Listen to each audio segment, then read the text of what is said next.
hunting, fishing, cooking, camping, conservation, travel, gardening, photography, family. Family. Family. This is the Outdoor Rules Podcast.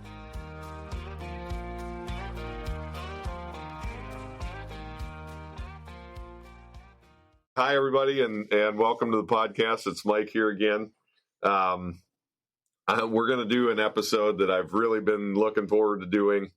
We're titling this one Unscheduled Landings, and you'll see why in a bit here. But I'm here with a lot of the regular crew. Mark, say hi. Hello. Dad. Hi. There's Poppy. Matt. Hello. All right, so Unscheduled Landings. This is sort of a blooper episode. What I wanted to get into here was the stories about mishaps that we've had that have involved either accidental flying or other landings. So anyway, Dad, in the episode that we did about Pop Grant and you, the Grants episode, you started to tell a story and I stopped you. I guess take us back, because you took a little bit of umbrance with us about indicating that you hadn't really archery hunted before us, and to be clear, you did, right? Umbrance, what's that? Yeah. But anyhow, yes. Yes, I thought I recalled that you saying, well, I didn't archery hunt, but I did archery hunt a little bit when I was in high school. Especially remember when I was 17, because I had a tree stand incident. So 17 would have been 1968. Yes. I got to do the math, but that sounds about right. Yeah. And you were like, was you hunting with a longbow? I was hunting with a longbow, yes. And the arrows, I don't think any of them matched. But it probably didn't matter. Yeah, it was what I could afford at the time.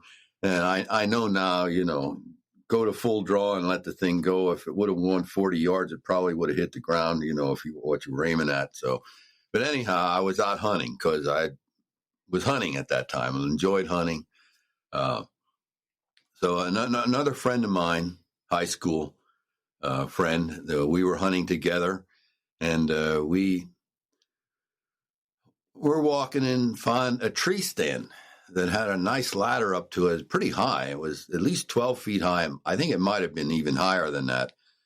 But it was between three trees. They just took like a 2x8 and nailed it from tree to tree, so it was like a triangle. And being high school, not thinking about it, that looked pretty nice.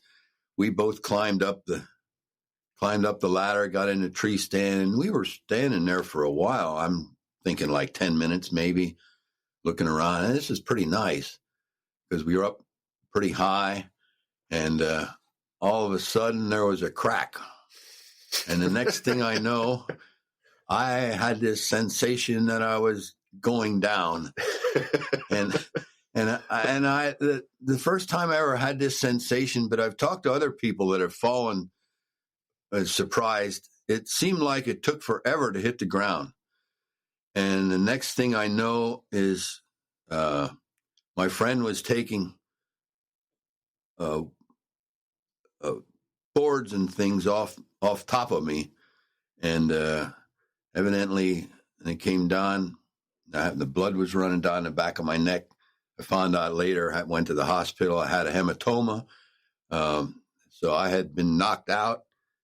Felt really lucky because I think I had an arrow knocked at the time in the bow, because we used to walk around with the arrow knocked in the bow.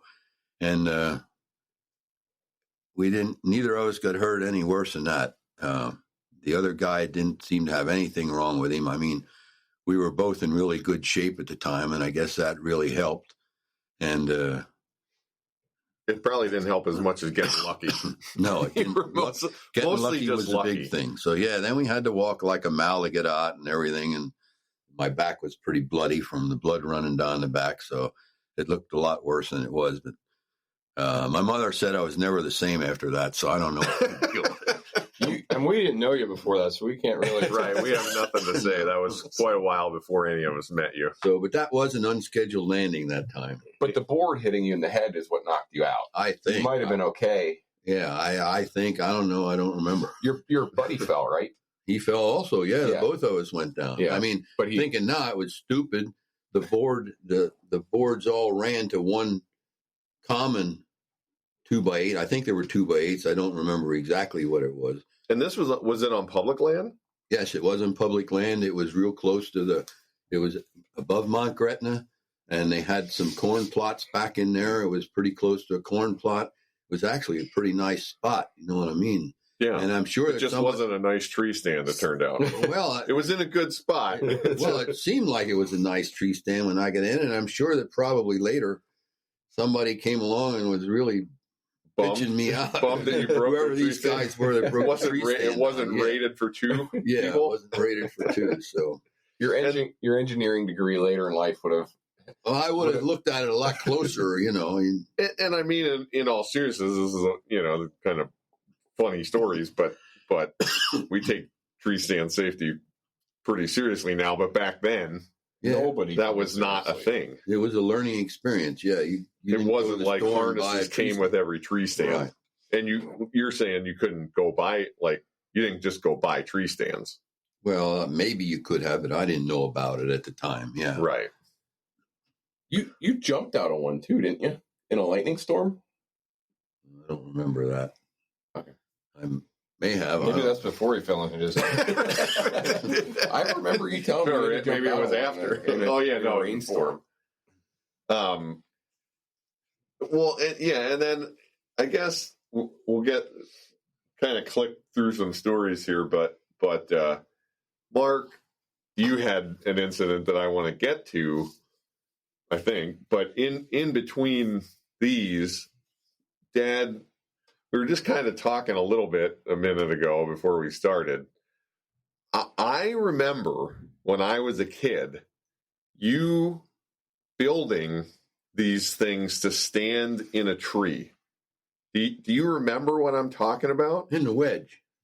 Yeah. So it was like, maybe you built them, so you might remember, but it was like two 2x8s together, braced underneath, and the ends were cut into a triangle shape, a V. A V. So you could wedge it into the tree. And the idea was, like you're saying, you would climb up a tree and then jam it into a Y in a tree. Right. And stand on it as a platform. Right. And did you actually use those things? Yeah. He Couple forced places. me to hunt in them. Because I'm trying, I remember them, but I don't ever actually remember hunting out of them. Well, I hunted, and I think I mentioned this in one of the earlier podcasts. I hunted out of trees a lot. I mean, I hunted out of trees with there was no ladder. I looked for a tree that had enough limbs that I could climb You up. just climb a tree. And then, I climbed the tree, and I'd sit in the tree at the best spot I could find to sit. You only fell out once. And that was on a tree stand that collapsed. Yeah, that was in a tree stand that collapsed. Because you never fell out of another one. No. Not that I remember. Might be bad memory, but So I wonder, I mean, he probably was using those Y board wedges when you were a kid. Oh yeah, I hunted out of them a few times. But I feel like maybe the year I started hunting, you bought quote unquote lock-on tree stands. yeah, well, I started, yeah. I mean, remember those things? They had like he still has them. They had like a 16-inch by 18-inch platform yeah. And the most uncomfortable seat ever devised. It's god awful. Yeah, horrible. But I want to go back now, hunting out of trees. I did shoot a fairly nice buck out of a tree like that. But I also, in the earlier days, I climbed up a tree one time, and it was on a point where it had a lot of scrubs like on it. I shot a buck out of a tree with the 35 Remington. And I thought, he's not moving.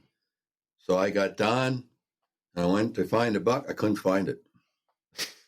I had to go back to the tree and climb up the tree. Yeah, there he is, laying you. It's amazing how... So I got to get a landmark or something to know where it is. Then I went and found it. But Yeah, It's amazing how well they blend in. I was hunting this morning and saw a couple of does, and I watched those deer in the woods, and several times they stopped moving, and they were where I could see them, and I could not pick them out. I mean, they're just so well camouflaged.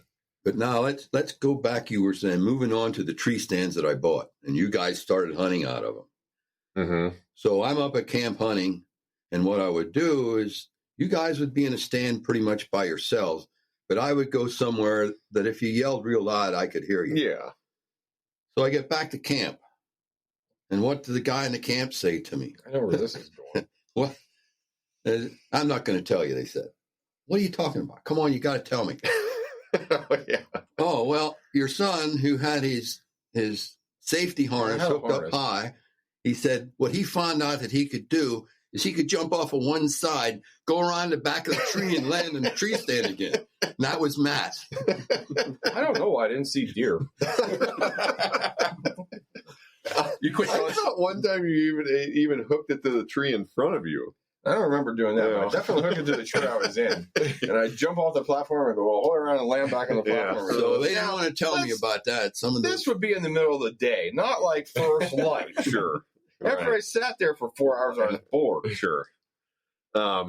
Anyway, now we wear harnesses and much better tree stands. Back then weren't those Oh yeah, it was tree just one stand strap harnesses? It was around just a strap that just went a under your single arm. strap, yeah. around your waist. Right. It was dangerous as all. Oh yeah, if you would have followed through that thing, you'd have died anyway. Right.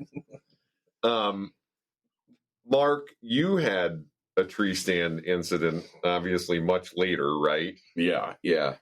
Shortly after CJ was born, Rachel decided she wanted to hunt. I think I was tug out. I was tug out at that point. And I was taking her to a stand she had never been in before. So I said, look, I'll walk you in, no big deal. And the walk, long story short, we just got there later than we wanted to be. So we were kind of rushing. And I got her up in the stand. I carried her bow up. And coming back down, I was wearing my work boots, which I never wear. You know, I normally wear a grippier pair of hunting boots or a pair of rubbers.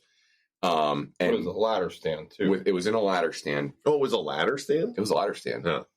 And coming back down in a rush, trying to get out of there before light, I had a considerable walk. We parked out at the end, so it was half a mile.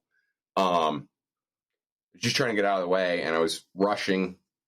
You know, as you do, spend enough time in a tree stand, you kind of get comfortable doing stuff. And I got to the third to last step on the ladder, and when I hit the step, I wasn't doing 3 points of contact. I was flying, trying to get down quick, and I caught the rung of the ladder with my heel, and my boots were wet on the bottom. And when that heel hit, I was already on my next step down, hands not really holding on the tree stand, and my heel went through the ladder rung and hung up and sent me over backwards. And so I fell and landed, square on my neck, like on my neck. And when I hit the ground, I had a knife in my pocket. It flew. My cell phone flew out of my pocket. And I just remember everything just was bright white. It was dark. I could see treetops and stuff in the light, in the growing morning light, but it just bright white. Flash. And I just laid there for a second. And Rachel heard it. She couldn't really see me, but she could hear it. And I didn't go out, but I remember her immediately going, "Are you okay? Are you okay? Are you dead?" I'm fine. Just give me a second. So I need a second to just kind of fine-ish roll around and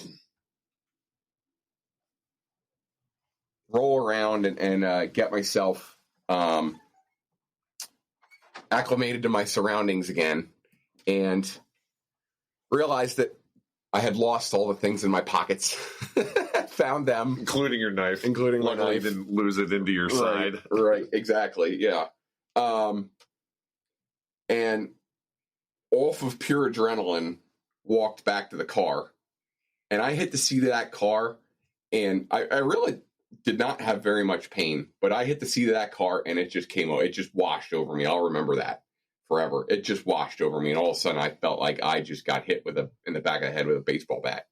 And you mean from the from the physical side, or from the like, oh man, I could have died side? No, from the physical pain. Pain. And then I spent the next 6 or 7 hours laying in bed, and I could move, and I didn't have any restrictions. It just, my body really hurt. Yeah. And I eventually did go seek medical attention for it, but it took a little bit. Right. And I was fine, they said. but we that's debatable. But I mean, whether you were better or worse after that, well, I don't know. But it did. I mean, I would say that to me, it's very similar to using a chainsaw. We as hunters, the more you do it, the more comfortable you get. The more comfortable you get, the more likely you are to make a mistake. I know a lot of guys who are really good with chainsaws who have made mistakes and gotten hurt from them. Complacency kills. Exactly. Yeah. And now pretty much every tree stand I own has a lifeline on it. A climbing rope. And I wear my harness all the time. And I want to just real quick, for anybody that doesn't know, like what we're talking about with tree stands, there's 3 or 4 really commonly used types of tree stands now. Well, let's say 4. One would be like Dad fell out of, which would be like a permanent tree stand where somebody has literally gone and nailed lumber up in a tree. And you don't find those on public land very often anymore. People build them on private land. There's a climbing tree stand, which usually comes in 2 parts, and you hook it on the bottom of the tree, and you literally use the 2 parts to climb the tree. It grips the tree. And then there's a hang-on stand or a lock-on stand where you put steps onto the tree, climb up the steps, use a strap or a chain to hook the stand to the tree.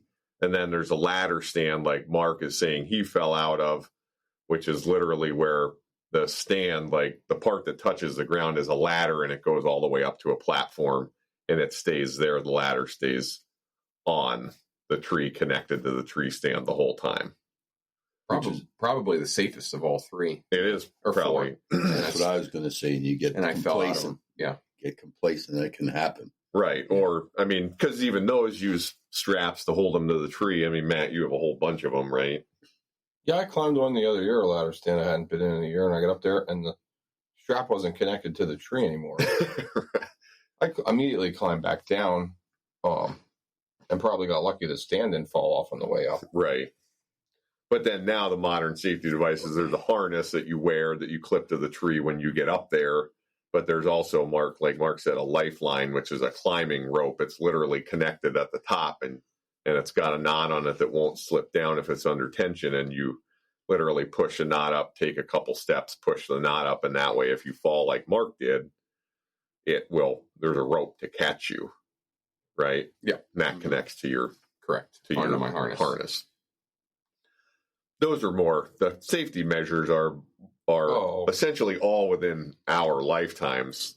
It was not all that common to use any of those early in my hunting career, and now but I mean, in all seriousness, it is the way that, especially here in the East, the way that most hunting injuries happen and fatalities happen is people falling out of tree stands. I mean, they're kind of funny incidents, but they're not all funny because people get they're funny killed when you don't get hurt. Right, exactly. Like one I can think of, Matt knows more about it than me, about hunting up state when Bob Wise came out of that tree stand when it came apart and came. Yeah, that was actually a ladder stand. Yeah. That Bob Wise is our uncle, Dad's sister's husband. Yeah, I forgot about that. It was a stand that wasn't ours, a piece of ground that a friend of ours owns, and the stand was there when he bought it. It was a ladder stand, and I had been in it a bunch and hadn't had any issues, and he went to climb it, and actually what happened was it was 2 sections of ladder and then the stand. The top section of ladder came apart from the stand itself, and he just, like, slow motion went over backwards. Oh, man. body slam. Now, most of the new ones have pins so that can't happen. And luckily, he didn't get hurt at all. But No. it was Right. really lucky that he didn't get hurt. Yeah. But Moving on from tree stands, there's a lot of tree stand stories. Yeah. The other flying incident that I wanted to talk about with Matt is after I moved out of Pennsylvania, I moved to Montana. As we talked about that a couple of times. Started western big game hunting in south central Montana around Gardner. I lived in the last house on a road to a Forest Service trailhead. So it was like my house, and then 100 yards later was a Forest Service trailhead. And I used horses and mules for work a fair bit. So I myself am not a horseman and do not pretend to be, but I used them enough and got comfortable enough with them that I started using them a little bit for hunting. And there were these opportunities to get our hands on horses, not related to my work because I worked for the Park Service in Yellowstone, but the concessioners that ran like trail rides that people could pay for and take in the park had tons of horses, and they would come out at Labor Day. The horses were done. That concession ended after Labor Day. The horses were going to winter pasture, and you could actually go to those concessioners and lease horses before they went to winter pasture to use for hunting season. And I had a friend that did this regularly, and he hunted more at the time in Wyoming than Montana. But anyway, he had a couple of horses, and I had used those horses with him. I can't remember if it was Winston and Deke. I was on Deke. I know it was Deke because we always said Deke's a dink, which meant Deke messed around.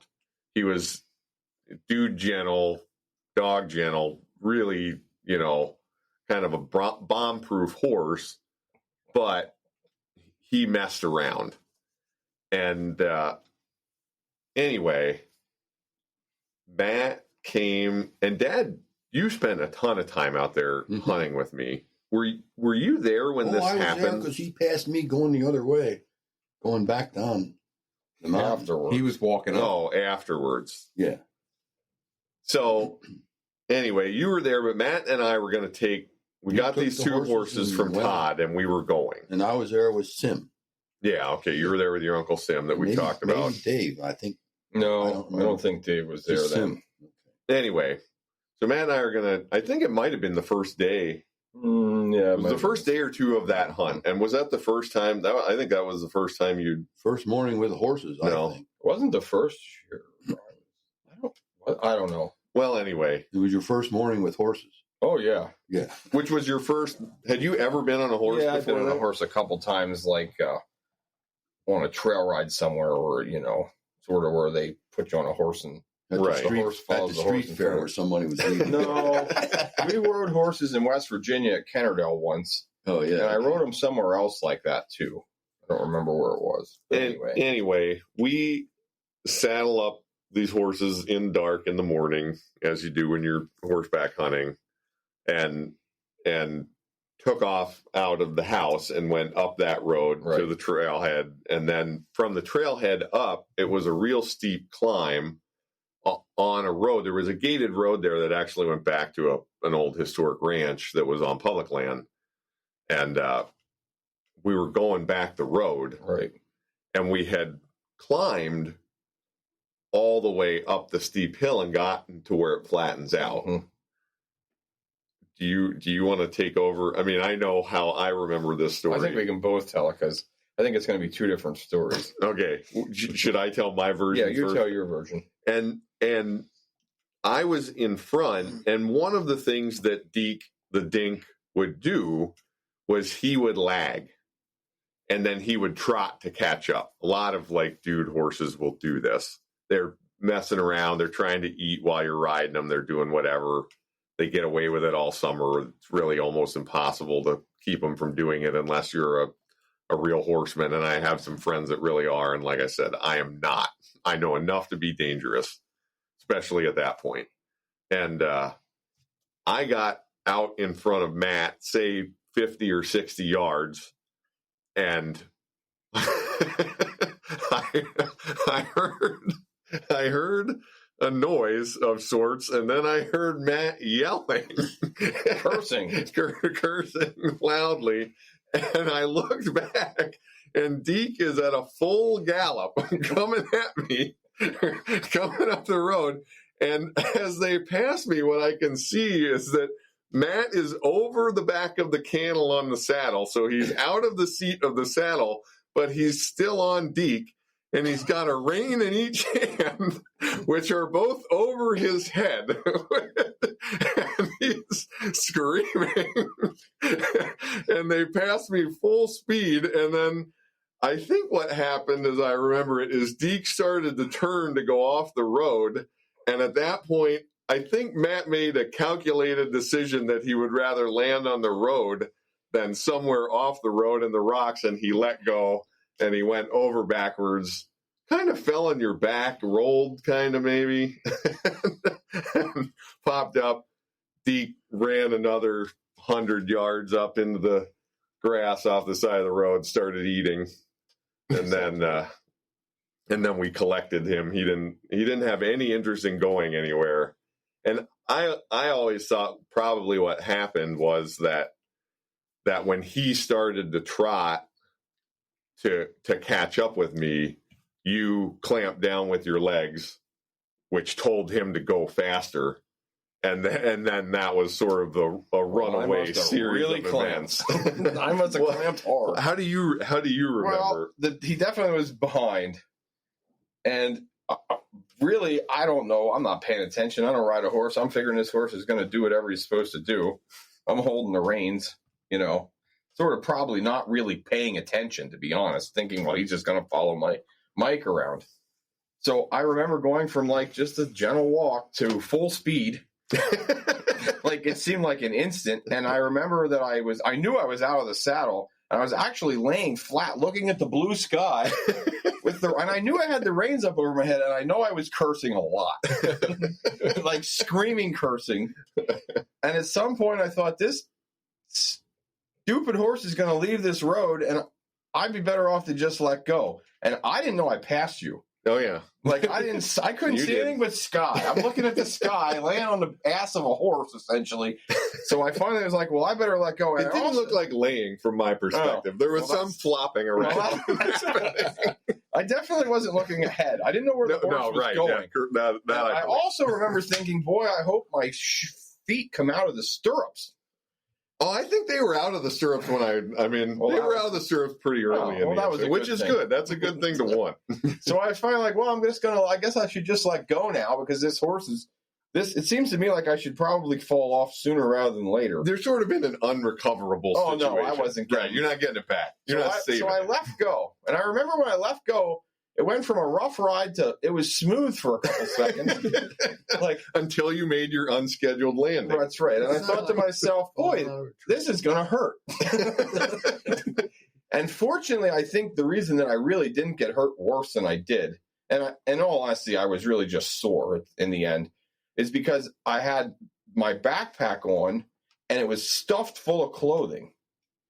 And that's what I landed on the first time I hit. I actually landed flat on my back on my backpack full of clothing. Yeah. Which probably in the end really saved me from being like really badly hurt.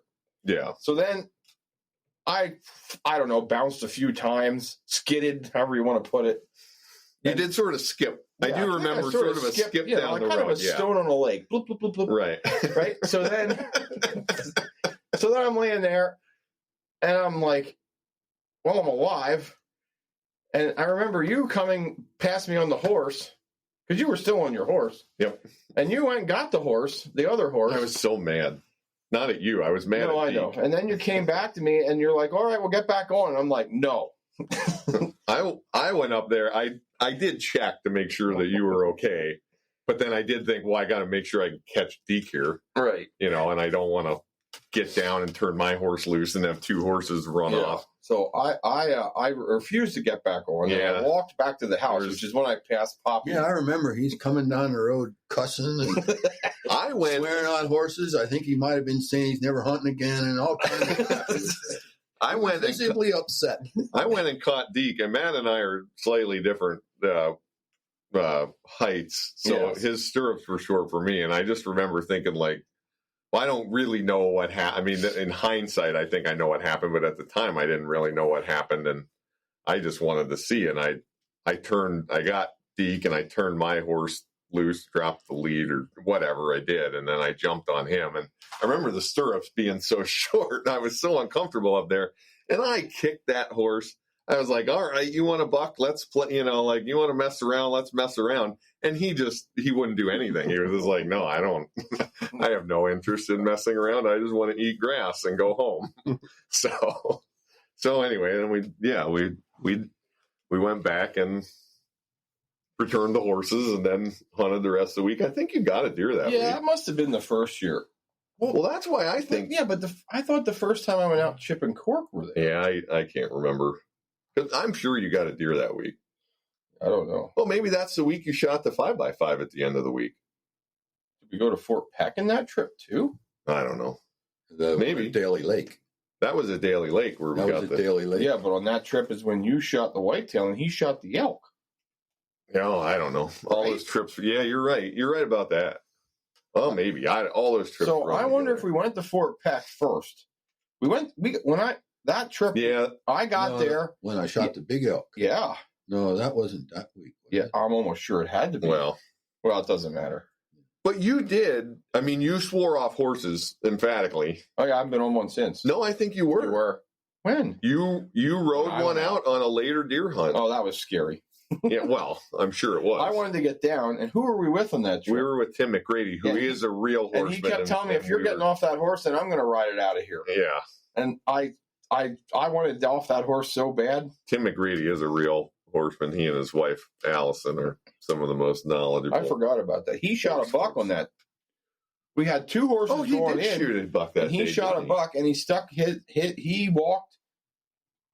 He brought two horses. We just had two horses, and there were three of us, so Yeah. we shared riding and walking, which we did sometimes. But he shot a buck, and then he packed that buck out on one horse, and you guys had me ride the other one out, which was I would have rather walked. Yeah, you want to go on a horseback hunt? No.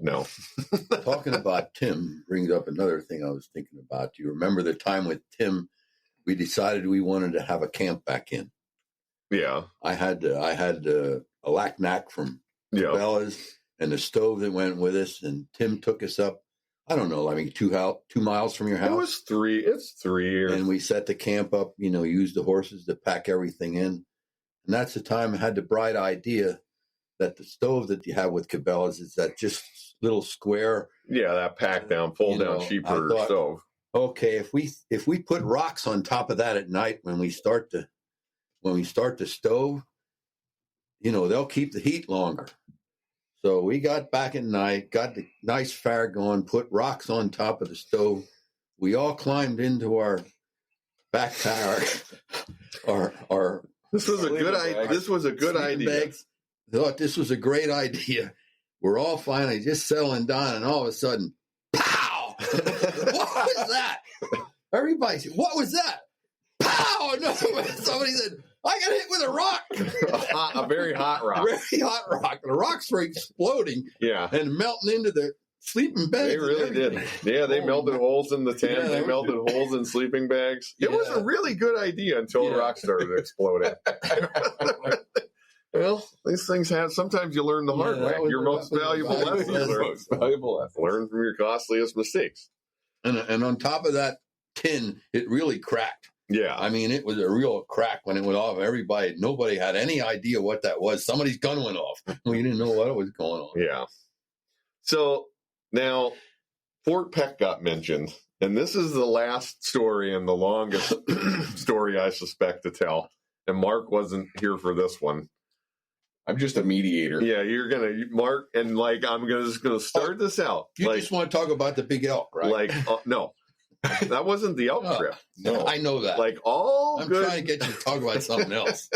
like all good family stories, there is probably some debate about exactly how this happened.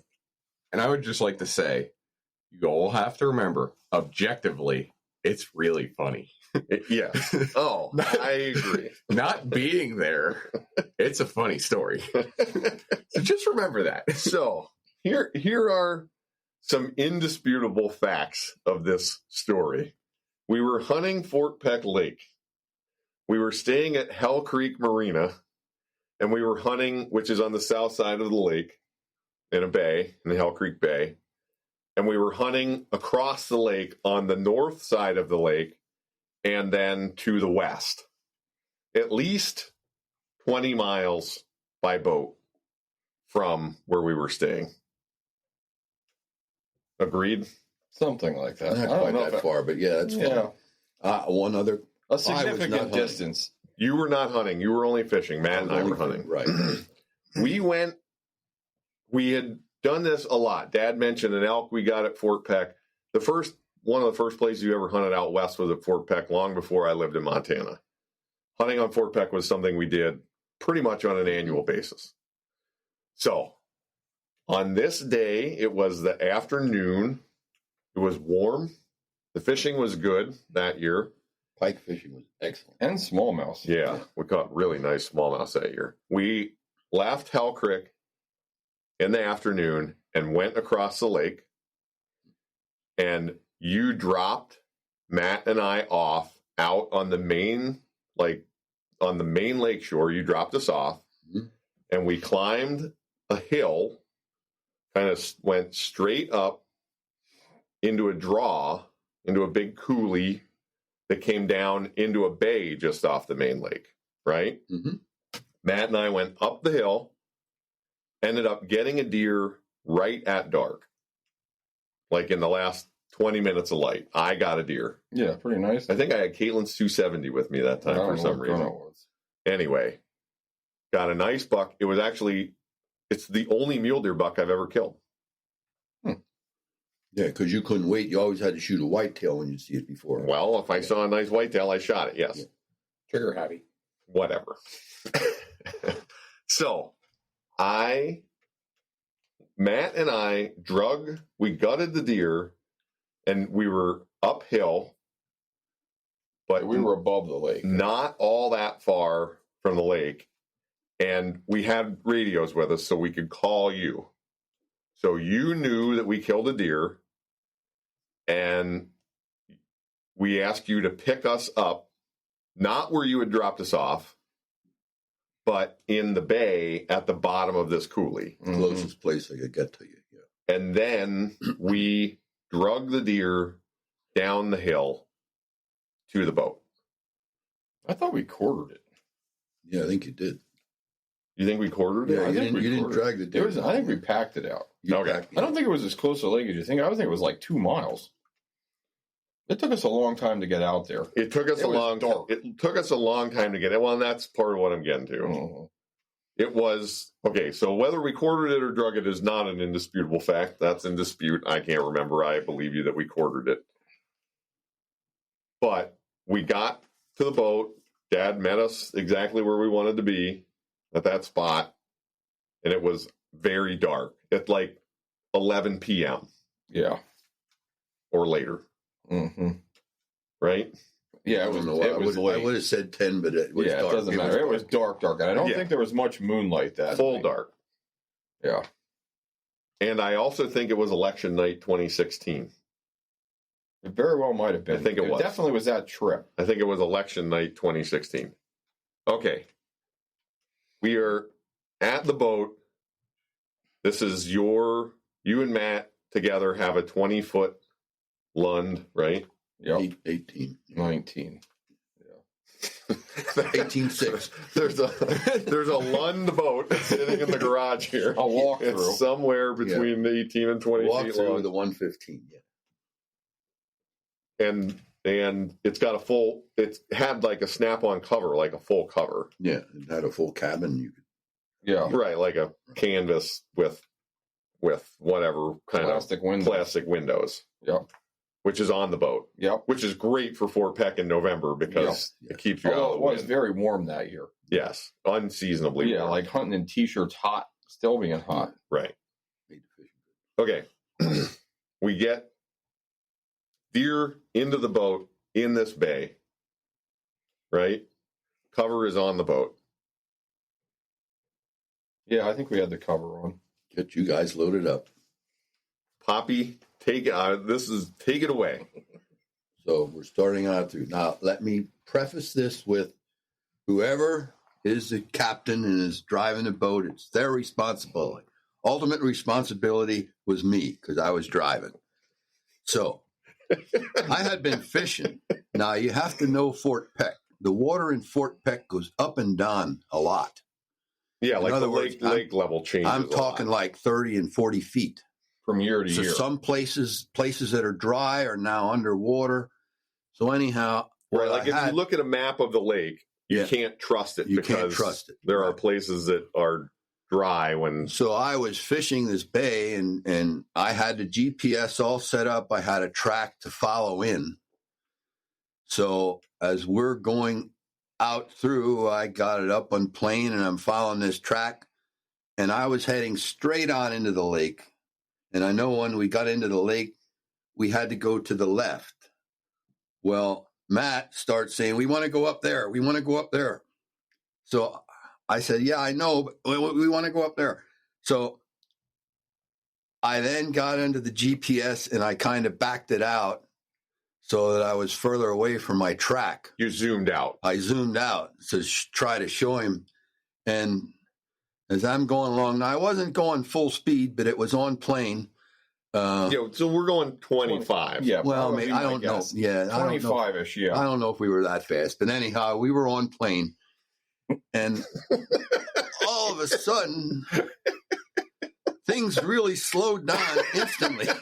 And Mike, who was in the back seat, kind of passed me. And they immediately, in their intelligence, you know how bright they are, Dad, you ran aground. And I did. What happened? They caught on quick. So yeah, Dad ran into ground. Now, when he says ran aground, the entire boat was out of the water. Right. When he says that we slowed down quickly, I can tell you exactly how quickly we slowed down. Yeah. We went from 25 to 0 in 19 feet. In about 19 feet. And I know that because there was no part of the boat or motor left in the lake. Yeah, but it took you longer to go slow down because you were still moving. Yeah, that's true. Yeah, right. Yeah. And somehow, the only thing that happened is somewhere I hit my chin on something. Me. I tried to stop you going past me with my arm. I put my arm out because I started yelling, there's land in front of us or something to that effect. Land, land, land. And then we were on land. It was a little late. It was a little late in the sense that I think what you yelled, my recollection of what you yelled was land, go left, land, and then whoomp. And we hit the land at a slightly leftward angle. Just a little bit. Right. So Dad had just started to turn left when we hit it. One of the things that in the dark like that with the GPS lit up and the equipment lit up and you couldn't see very well outside. Well, especially trying to look through a windshield. When you were driving, like trying to look through your windshield. Yeah. Flying by instruments, more or less. I will say, for anybody who's never experienced a Montana dark, it is not you don't know dark. You put your hand in front of your face and you cannot see it. If it's a moonless night, and I don't remember there being much moonlight, or an even overcast night. There's here in the east, like we get a dark night and think, oh, it's dark, but you can still see. And I walked to my tree stand without a flashlight, without an issue. You cannot see anything. And what we hit, Dad talked about the lake level going up and down. We got extraordinarily lucky. Obviously, we're sitting here laughing about this, so nobody got hurt. That was the first thing. And part of that is what we hit was essentially a spit of mud from the lake going down. The lakeshore, a lot of lakeshore is rocky. If we would have hit the main shore, most places you would hit rocks. I remember like a lot of sandy and whatever. But this is just soft mud or sand. It was sand. like soft sand, real fine gravel. Right. and The boat just skidded up on it real nice. right, the boat just ramped right up onto it. The motor kicked out the back. Yeah, I also remember the motor was still running. Oh yeah, Like the motor's going brr, brr, brr, brr, brr, brr, brr, brr, brr, brr, brr, and I actually reached over because the key was on my side of the. I reached over and turned the key off, and everybody. I think initially, I think we were all in shock. Well, yeah. Because I remember sitting there like, did that just happen? Like, are we everybody's still alive. Like, we're all still okay. And so then, obviously, go ahead, Dad. So then it settles in. Here we are, 11 o'clock at night, 20 miles, 20 miles from anywhere. With no way to get a hold of anybody. and there's no cell phone coverage over there. Well, actually, later we found out that there but was. at the time, we had a Marine Band We radio. had a Marine Band radio, and the guy at Hell Creek Marina said, "Oh yeah, you just want to get onto the radio." I said, "Well, I thought I'd be too far away." He said, "No, there's repeaters all over the lake. I would have got the message." I if you'd think have called me." Garfield County is the county up there. I think their dispatch monitors that. But anyway, Well, Flatlanders. so now we're in a 20-foot Lund boat or 19-foot Lund boat on the beach, Yeah. 20 miles away from camp, and we're like, what are we gonna do? And so what'd we do? Well, first we got out, and nobody could budge your boat. Yeah, we got out. I think we all got out and just stared at it. Like, like we're in trouble. And then what happened next is why I remember we didn't take the deer back whole, because we took everything out of the boat. That's right. We took everything out of the boat that had weight. Well, we tried to push the boat back in the lake. I mean, we checked tried to to make push sure the the boat. motor was still connected. The Right. transom was part of the boat I mean, still. we couldn't. So I think we probably pushed on the boat to try to push it back in the way it came out, and came to the conclusion that was not going to happen. Right. Fortunately, like Dad Sam, we then. I don't know. Do you think we spun the boat around before we unloaded it or after? No, I think after we unloaded. I think after. So then we actually had a 9.9 kicker motor we took off.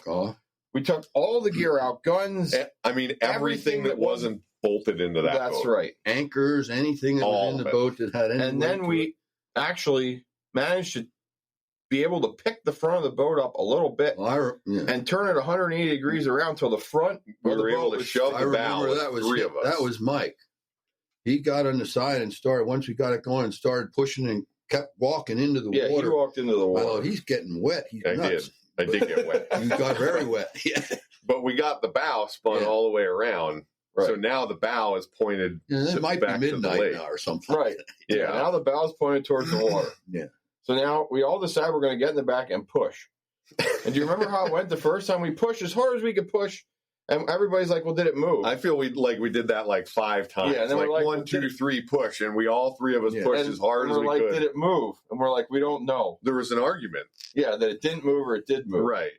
So then I don't know who, but somebody Probably got the Dad. idea. We took a little stick and we stuck it in the ground next to the boat, right against the transom in the back. So the next time we pushed, it moved like what, half an inch, Maybe three-quarters? a quarter. Yeah. Not Like much, but it moved. enough that it was like you could tell it definitely moved, but it wasn't encouraging. Yeah, except I think that also gave us all the, at least it did with me, gave me the mindset that, okay, we moved this boat. The farther it gets into the water, the easier it's going to go. Yeah. We have a chance to get this boat back in the lake. Right. and then as I tell the story at the end, we pushed a 20-foot boat back into the lake a quarter of an inch at a time. Yeah, that's about it. Not how it felt.